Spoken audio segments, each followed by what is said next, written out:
Hey guys, it's Brandon, aka B.Rich Beauty, aka your beauty best friend, and happy Monday, y'all! We are talking all things reality with Real Housewives of Salt Lake City in the finale. So, you know what to do. Grab your beverage. Let's go.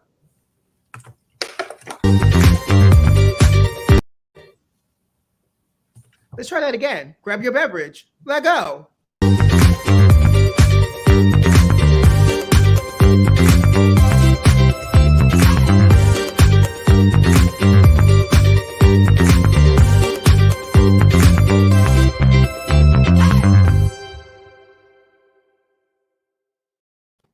Jeremy. Brandon. What's Where? up? What you say? I said, what's up? How you doing over there? Happy President's Day. I know. Happy Barack Obama Day. My forever president. Uh, Happy Barack Obama Day. Jeremy, what's up? did you watch this finale last night? Oh my gosh. It's the last we'll ever see of Mary Cosby. It broke my heart, but Are, yes. you lost sleep over Mary Cosby? Listen, Mary is Salt Lake City, period. I mean, she maybe the crazy part of Salt Lake City, like the other side of the tracks of Salt Lake City, but okay. Yeah, there's no Salt Lake without Mary. Stop. I feel like once we see this reunion, we're going to realize how much Mary contributed to the conversations with all of her antics. So for that, I might be with you. But in the meantime, let's just jump right on in to the chaos, the foolishness, the glass throwing of it all, of the reunion. And so, BD Besties, as y'all watching this right now, feel free to jump into the chat and let us know your thoughts on this reunion. So, where do you want to start, Jeremy? You know what? I think we need to start with Jen moving downsizing quotation marks, and she's leaving from this 9,000 square feet to downsizing to 4,500, which is still very sizable. And You so see, go ahead. I was a little confused by that, but how many kids does she have that live in the house? I mean, her and Sharif have two children, right? And The I didn't know if one was old. Felt like one was like older, like gone to college or out of college or something. the oldest is out the house. The youngest is in the house. But as you know, Jen has mentioned over and over and over again that she takes care of her family. So it sounds like, South Central LA is living up in her house. Listen, I was wondering about that. I was like, did they have to go back to the South Central and drink they juice in the hood? Because I was just like, what happened to them? We have not seen them. And now she's having these like woes. There's no way she can continue to take care of those people. No well, way. she keeps saying, if something happens to me, I take care of my family, which makes me think, and I can't wait for the reunion. It's like, well, how much money is Sharif bringing in, sis? And like, how much money were you making to be able to sound like you were the breadwinner in the family and your husband is an assistant coach for a football team? Keyword Now, assistant. would you say? Keyword assistant. I mean, but the assistants don't make money, honey. I mean, don't get me wrong. I don't speak sports, but once you reach certain levels, it's a difference in salary between an assistant high school coach, assistant college coach, and an assistant NFL coach. But the money's is there at least. At least I thought so. So online it says he makes maybe about $463,000. How much? Or 463,000. So I mean, that's a pretty penny. And that's not taken in consideration if this is a Title I or Division I type of school, because I think that's the thing too. Mm-hmm. Well, so I mean, he's doing all right for the people over there. Okay. So if Sharif is bringing in $463,000 a year and Jen is scamming people out of millions of dollars a year, like I guess allegedly, I guess, she would be the ultimate breadwinner here. But my question is, because you see that we saw the house, the current house is 9,000 square feet. They did not show us what this 4,500 square foot house was going to look like and why she looked like she was so pained to move into a 4,500 square foot home. Listen, okay, so this was the one moment where I could empathize with her because whether she needs to do it, but I understand, like, you leaving life of luxury and having a downsize, whether you're good or not, it's hard. It's sad. So I in that moment, I was like, well, damn. But also in that same vein, it was like, sis, if you wasn't doing that, then you would have been living in 5,000 anyway, comfortable, living your best life. And because the Salt Lake City check was, I think I looked and said the second season, they're making $6,000 an episode. So they're not bringing in that much money on the show. So how many episodes did we have this season? Did we cross into like 18? I think something like that around there. So let's do some math real quick. 18 times 6,000. She made $108,000 this year. Pre-tax. Right. Before tax, excuse me. Right. But some of them shoes, them shoes back there cost about that much. Well, her glam alone is probably the salary of this doggone thing, but I can't get past the fact that, like, if you know money is an issue, sis, and I know you have to hire movers for certain things, because God knows I'm not scamming people out of millions of dollars. I don't have her bank account, right? Allegedly. And so, but I'm at a point in my life where I'm hiring movers to move these days. Like, there's certain things I'm just not doing. But sis, you need to pack up some of these shoes and some of these boxes and at least help to like split this cost in half. Listen, when she got that price, she was like, oh, we'll do that. But listen, all these family members she taking care of need to come pack up everything and move. She don't even need to. This is y'all payment. This is your earning for this taken care of. We all need to come together, pack up and go. Like, what? Y'all better go down to the Walmart and grab them boxes that that once they unpack everything and use that to pack. Listen, boxes are expensive, Jeremy. Did you hire a mover when you moved to your new apartment? I did hire a mover, yes, but I had boxed up everything. But luckily, someone donated boxes to me, so that was a blessing. So I don't even know how much they cost. But look, I didn't have to do that. But so by the time the movers came, it was real easy, simple. They took the boxes, put it on the truck, and then got the furniture, and we was gone. So I wonder, I'm sure she's already moved into the house. So maybe they'll show us something in the reunion about this home, but good gravy. Like the way she's still living her life, like she doesn't have to pay a $2 million retainer or the fact that she's going to jail. She does not think she's going to jail, but she is because all of her. Yes, go ahead. Say it. I was about to say the same thing. Everybody on her team that was accused have all pleaded guilty except for her. So she's the only, or taking a plea deal. So she's the only one that's going to trial. And sis, that is even worse. Like you have now in the defense or the prosecution, they have all these people like, so all these people you was working with said that they were guilty except for you. Make it make sense. These are your employees. They sold her up the river, the Mormon River or the ex-Mormon River. They sold her up the Salt Lake City River. Yeah. And she is about to be in jail in her orange jumpsuit with her box braids. I mean, I don't know. We saw the box braids when she was getting the wig combed out. But I'm like, she's nervous, as she should be. And you think she's going to really get convicted? Yeah. I definitely do. And she hasn't done herself really many favors this season in the court of public opinion. Because I mean, she's been acting completely innocent, all of that stuff. So we'll see. But let's take giving people diamond necklaces and stuff. Okay, this is giving me Real Housewives of Beverly Hills cast photo. The way the cast photo should be if they ever get new cast photos. Right. Yeah. This is giving. But, you know, Meredith Marks did a collection for a photo shoot for her jewelry collection that showed that her jewelry is for all and had an LGBT spin on it. And I love these shirts over here that are talking about LGBTQ equality. I'm engaging. So we take Meredith's disengaging theme. And she's engaging now in these equalities for. Is that what that meant? Because I was literally looking at this shirt and was like, why is she talking about I'm engaging? Like, I'm like, huh? Meredith is previously known for disengaging. So now she is engaging with the people. Meredith walks away from everything disengaging. And so that's actually kind of cute. But let's talk about this rainbow of outfits here. So here's my question, because you know Brooks was in the shoot along with Chloe and her husband and everybody else, right? Is this, and you know, I don't believe in talking about people's children, but Brooks is a whole adult. Was this Brooks coming out? Maybe. I didn't even think of it like that. Maybe it was a way to just, I mean, I felt like he was out from the first episode.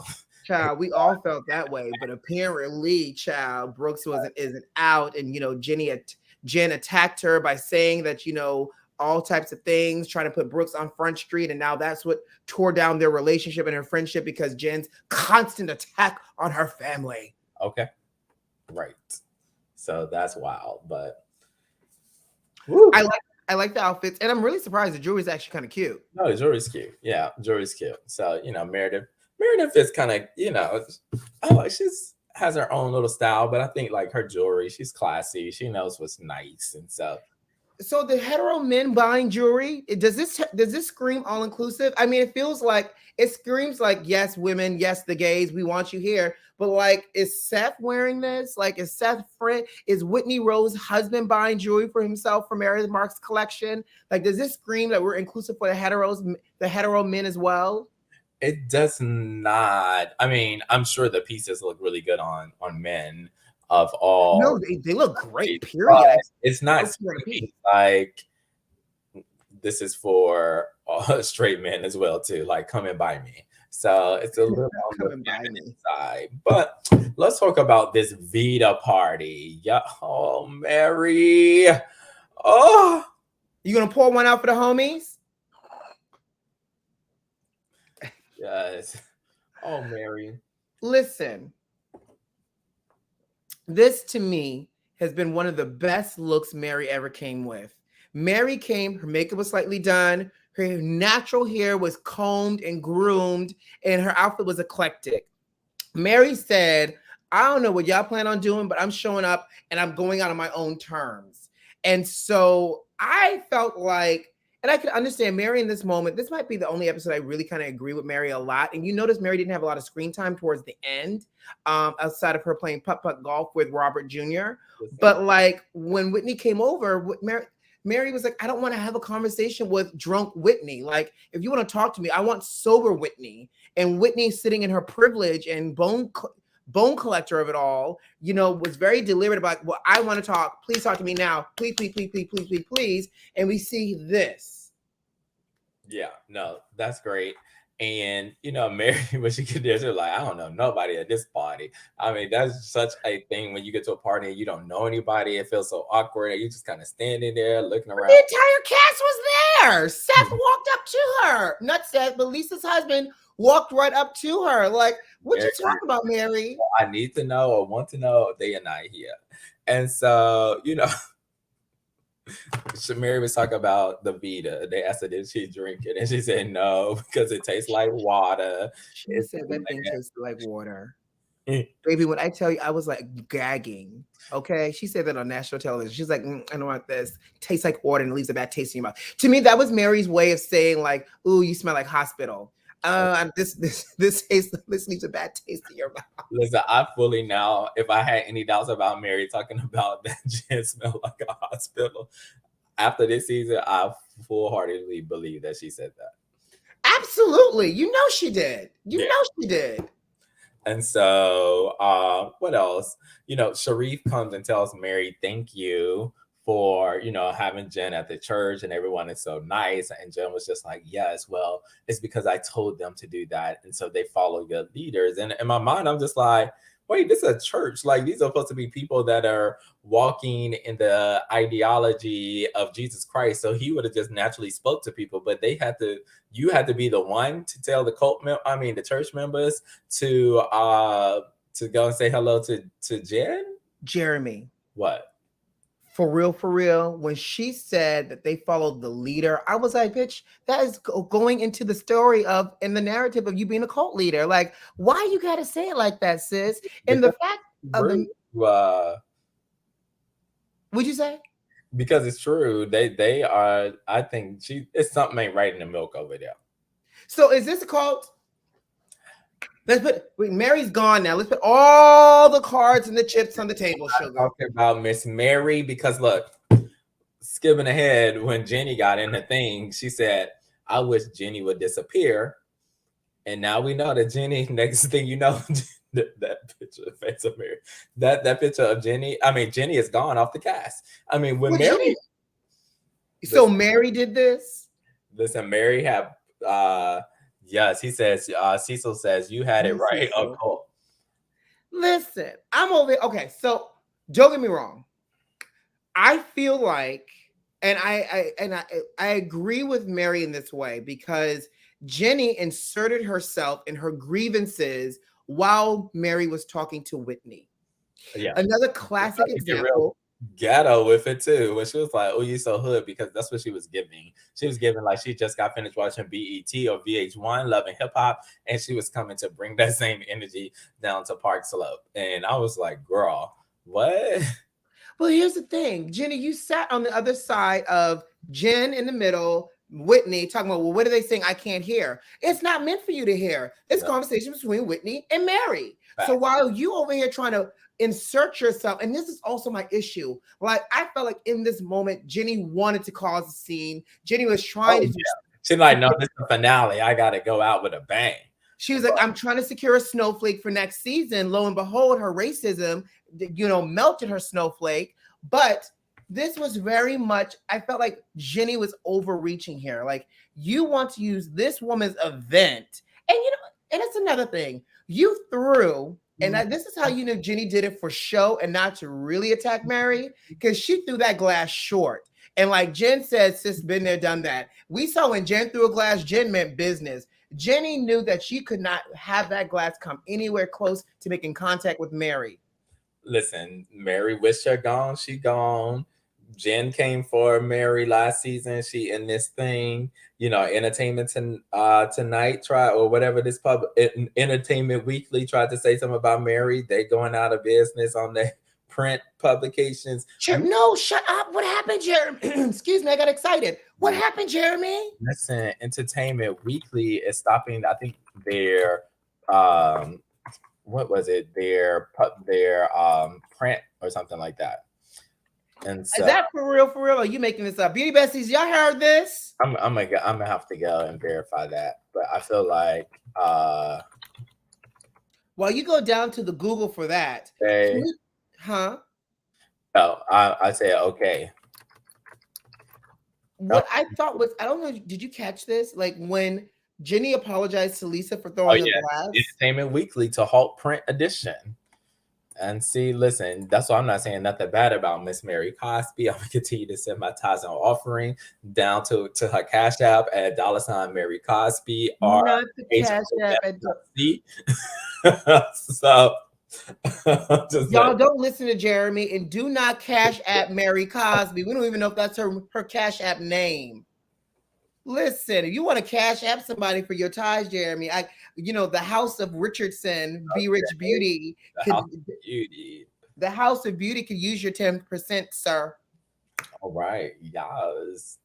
I'll make sure you get blessed, okay? All right. Let me get my phone right now. What kind of Jeremy, shut up. Now, with that being said, this is one of those moments where I really felt like Mary said no one protected her. No one came to her rescue when this glass was thrown. And I can't help but think about like protecting Black women, how Nene always talks about like the Black employees on Bravo are never treated the same.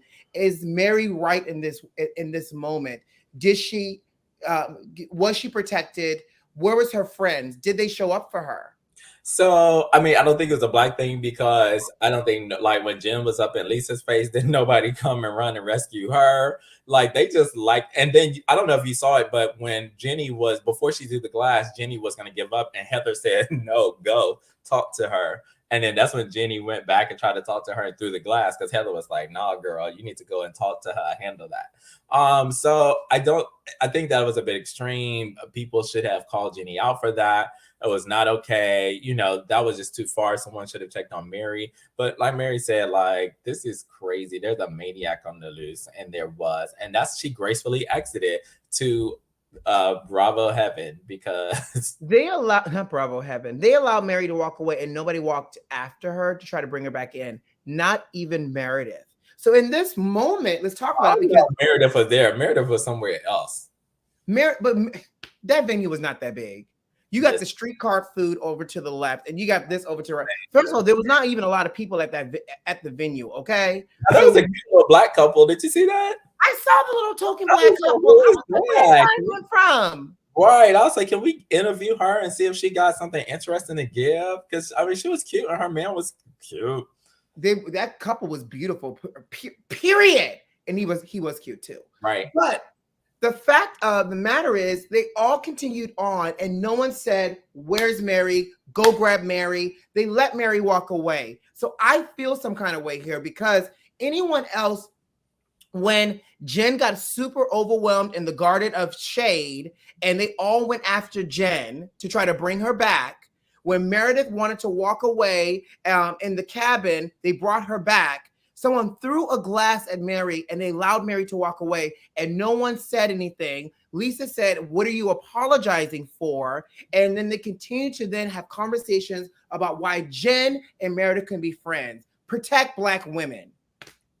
Well, Jenny was like, I matter. And I was like, well, I guess she matters, but Black lives don't matter. So according to her post. Well, we know that, child. We saw that firsthand with the Facebook post that nobody else's life matters except those that look like her. Mm-hmm. And nobody that looks like me or you. I know. I mean, when Mary left, I mean, that was the episode for me because I was just like, you know what? This is the end of Salt Lake City.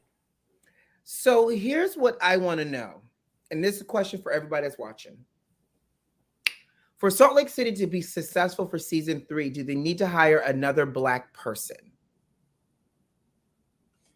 I don't know how many Black people tuned in for the Black. Well, I don't know how many Black people tuned in for Mary, but now I think about it, I think Mary, seeing a Black person the first season was one of the major reasons why I tuned in.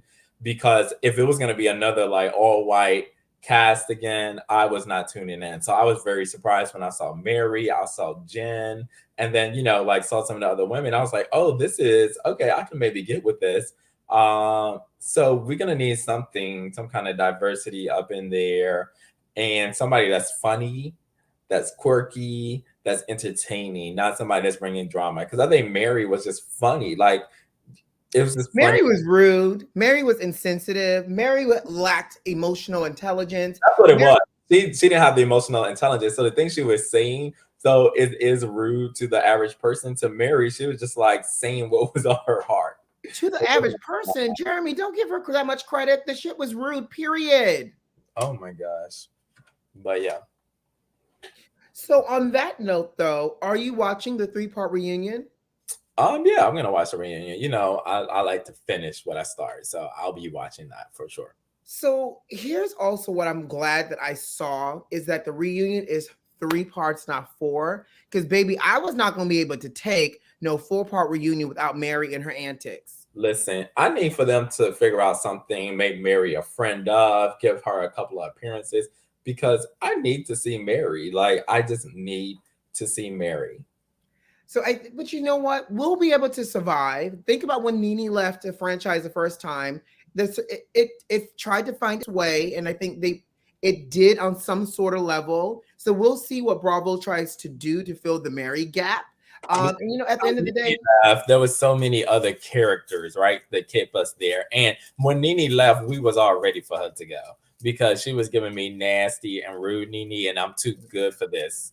And like now what we've seen is that she's not too good for this because she probably needs this.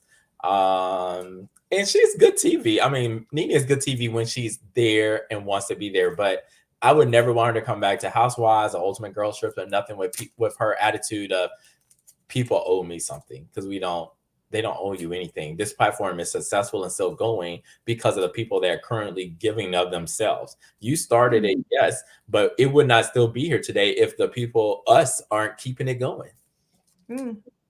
That and the people that they've casted with storylines, but we shall see, because I don't see a strong storyline building for Whitney for next season. Now that Jenny is gone, that's another diversity hire that's no longer there as well. So we're literally left with Lisa, Heather, Whitney, and Meredith, and Jen Shaw. Before she gets locked up. Right. And that's, her trial starts next month. Yep, March 2022. So we may or may not even get her for season 2, depending on what happens. And Jeremy thinks she's going to go down to the jailhouse. So we shall see. To jail. Do not pass go or collect $200. Well, you know what? We're going to still keep an eye out on it. We're going to watch the reunions. We'll talk about the reunions special for us as well. But in the meantime, guys, thanks for joining us today. Again, nice and quick and simple. The finale was okay. On a scale of 1 through 10, though, Jeremy, how would you rate this finale? It was like a strong 6.5, 7. Like, it Is was 6.5 really strong, though? I mean, it was nothing crazy that they needed to wrap up or that happened. It was a nice wrap up with still some drama that felt organic-ish. The iconic Mary, her leaving. So, they had moments that just kind of gives it a little thing, So in the words of Lisa, I loved it. I love that. That interaction between her and Meredith was so fake. It made my teeth hurt. And my teeth are real, by the way, y'all. But I give it a 7. 7? I give it a 7. Yeah, it had a little bit of luster towards the end, but the majority of it was a little lackluster, So anyway, so next week, we'll be talking about part 1 of Real Housewives of Salt Lake City. And on that note, guys, we got to go. You know what to do. Subscribe to the channel, like this video, and leave us a comment. Most importantly, check those notifications and make sure they're turned on. Who loves you? I do. See you. Bye, guys.